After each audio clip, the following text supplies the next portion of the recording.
ফুল just connect পাইলেই ফোনটা কোনোভাবে ওখানে সবুজ হয়ে গেছে, তাই না?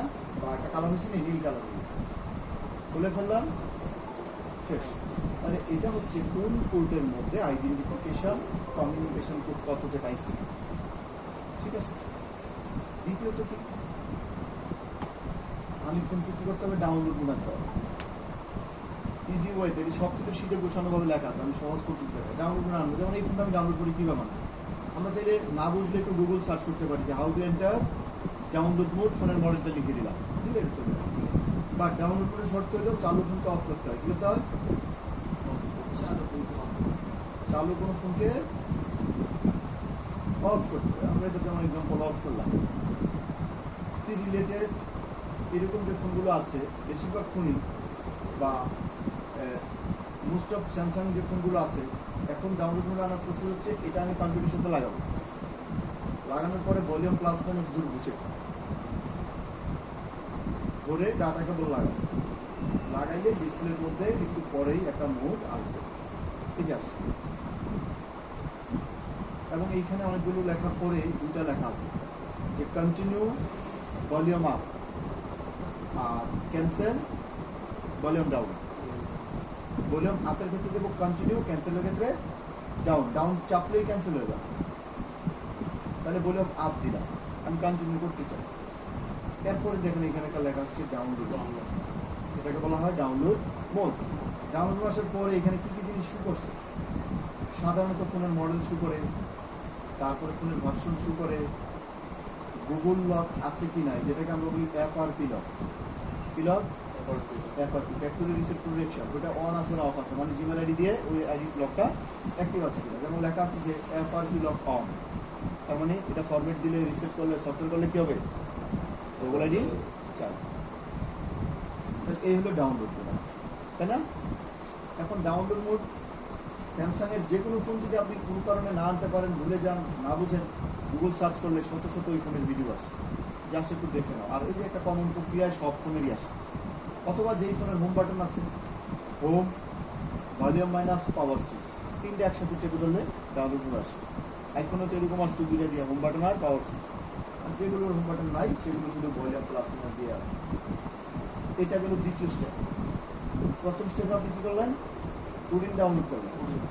দ্বিতীয় স্টেপে ফোনটাকে আপনি ডাউনলোড মোডে আনলেন। এবার তৃতীয় স্টেপ আপনার দরকার সফটওয়্যার, ওই আইফোনের মতো, যে আমি সফটওয়্যারটা কোথা থেকে নেব। তো দেখা গেছে যে এই সফটওয়্যারগুলো আইফোন যেরকম ফ্রি দিয়ে রাখছে, বেশিরভাগ কোম্পানি স্যামসাংয়ের অনেক সফটওয়্যার কিন্তু ফ্রি পাওয়া যায় না। এগুলো গুগল সার্চ করে আপনি চাইলেও তো পাবেন, কিন্তু সময় সাপেক্ষ। বা তারপরে একটা ফ্রি লিঙ্ক আপনাদের জন্য তৈরি করা হয়েছে। আপনি যাই এখানে একটা ইমেল অ্যাড্রেস, ওয়েবসাইট অ্যাড্রেস দিবেন, সেটা হচ্ছে SAMFW, মানে কি SAM মানে হলো স্যামসাং, FW মানে হচ্ছে firmware.com। এই লিঙ্কটাতে এটাতে গেলে আপনি ফাইল পাবেন। এছাড়া আপনি অন্য যে কোনো জায়গা থেকেও ডাউনলোড করতে পারেন, কিন্তু এটা থেকে যেহেতু এখন ফ্রি সব স্যামসাংয়ের সফটওয়্যারগুলো পাওয়া যাচ্ছে, সো সেই জন্য এই লিঙ্কটা দিয়ে দেবেন, ঠিক আছে? কি লিখবেন, যেটার নাম কি, fw.com। আপনার মোবাইলে একটু সার্চ করেন, সার্চ করে এই লিঙ্কটা গ্রুপে দিয়ে দেন, SAMFW.com।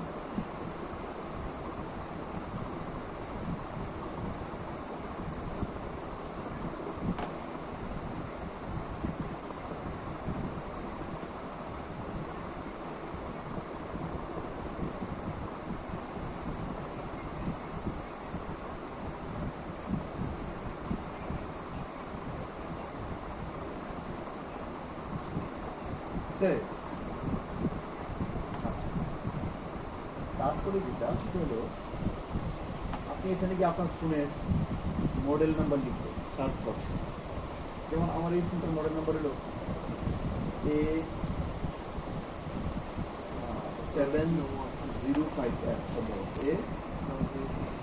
A705F সম্ভবত, আবার FN আছে, তাহলে আমার দরকার অ্যাপ ওটা, তাহলে আমি অ্যাপ সিলেক্ট করলাম, বুঝা যাচ্ছে তো? সিলেক্ট করলাম, মডেল নাম্বার সিলেক্ট করার পরে নিচে আমার এই ফোনের সকল দেশের সফটওয়্যারের লিস্ট চলে আসছে। উইথ এই যে এখানে কান্ট্রি সিএসসি মানে পতাকা দিয়ে বোঝাই দিচ্ছে যে কোন দেশের প্রোগ্রাম, কোন দেশের বলতে সব দেশের প্রোগ্রামই একরকম, কিন্তু যদি আলাদা একটা কান্ট্রি হয় ওটার সাথে পার্থক্য, ল্যাঙ্গুয়েজগত পার্থক্য থাকতে পারে। অন্য কিছু সাজানো গোছানো বাংলাদেশের প্রেক্ষাপটে হলে যা দেওয়ার দরকার হয়তো একটু বেশি বাংলাদেশ অনুযায়ী দিবে, অন্য দেশ হলে অন্য দেশ অনুযায়ী দিবে, বাট পুরোটা প্রোগ্রামই সিমিলার, একই রকম। তাহলে এখান থেকে আপনি সফটওয়্যার তো অসংখ্য, কত পৃষ্ঠা পর্যন্ত আছে? 15। এই ফোনটার জন্য কয়টা পৃষ্ঠা? 15 পৃষ্ঠা। 15টা পৃষ্ঠা আছে। আপনি কোন সফটওয়্যার ডাউনলোড করবেন এটা শেখার জিনিস। আইফোনের ক্ষেত্রে কি হয়েছে, এক ক্লিকে যাইয়া ওখানে দেখছেন যে সবুজ কালারের করছে, হ্যাঁ। ক্লিক দেওয়া আছে, বুঝা দিচ্ছেন যে এইটাই, কিন্তু এইখানে এত সফটওয়্যার মধ্যে দিয়ে কোনটা ডাউনলোড? বাংলাদেশের তো এখানে বলছে বাংলাদেশ, আমি আছি এই মধ্যে সৌদি আরব, আমি বাংলাদেশে ডাউনলোড করবো এক্সাম্পল আছে, ঠিক আছে? তাহলে ব্যাপারটা ইজি। এক নম্বর হলো আপনি যে কোনো সফটওয়্যার দিলে এটার মধ্যে হবে, যেই দেশেরই দেন, কিন্তু লেটেস্ট ভার্সন দিতে হবে। এটা বুঝবো কিভাবে? সেটাই, আপনার পছন্দ অনুযায়ী কান্ট্রি আপনি নিতে পারেন, কিন্তু অবশ্যই লেটেস্ট পাবেন। এখন এটা বুঝবেন কিভাবে, এটা হলো বড় জিনিস। দিল্লি আবার সব আরবি আর বলে বোঝার উপায় এইখানেই দেওয়া আছে। এক, বিল্ড ডেট, কি তৈরির ডেট, কখন বিল্ড হয়েছে, এই ডেট অনুযায়ী আপনি বুঝতেন কোনটা আগে কোনটা পরে। যেমন 2024, এইভাবে ডেটে আস্তে আস্তে এখানে দেন কত 2021। 24টা হচ্ছে লেটেস্ট ভার্সন। প্রথমে যেটা থাকে রেমন টেস্ট বিল ডেট অনুযায়ী শুরু শেষের দিকে এসে যেটা মানে এটা এইখানে এসে শেষ হয়েছে, শুরু হয়েছে কিন্তু 15 নম্বর পৃষ্ঠা থেকে, একের দিকে এসে আস্তে আস্তে কি হয়েছে এখানে হচ্ছে, আবার এখানে নতুন যুক্ত হলে এখানে আসে। তো দেখা গেছে এখানে বিল ডেট অনুযায়ী আপনি বুঝবেন, এটা একটা বিষয়।